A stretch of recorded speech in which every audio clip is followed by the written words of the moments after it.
ये है स्पर्म यानी शुक्राणु। इजैकुलेशन के बाद इन्हें एक बहुत लंबी रेस में हिस्सा लेना होता है। वैसे तो दौड़ सिर्फ 20 सेंटीमीटर की ही लगानी है, लेकिन इस छोटे से स्पर्म के लिए ये वैसा ही है जैसा आपके लिए 500 किलोमीटर पैदल चलना, यानी खूब मेहनत का काम। बहुत से स्पर्म तो योनि के अंदर जिंदा रह ही नहीं पाते क्योंकि ये एसिडिक होती है। वजाइना वाले वीडियो में मैंने आपको इसके बारे में बताया था।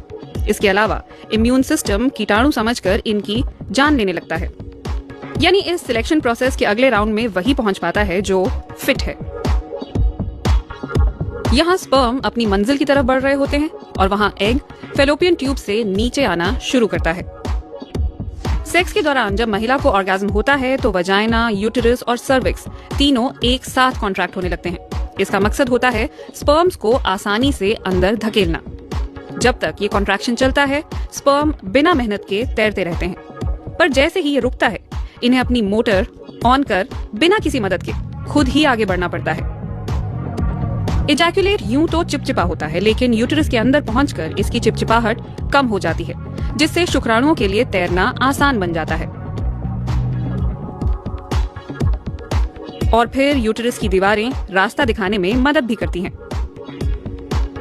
रिसर्च अब तक इस बात का पता नहीं लगा पाई है कि फेलोपियन ट्यूब कैसे ये संदेश भेजती है कि अंडा नीचे की ओर आ रहा है, लेकिन इतना जरूर पता है कि फेलोपियन ट्यूब की सतह पर छोटे छोटे बाल जैसे फिलामेंट होते हैं।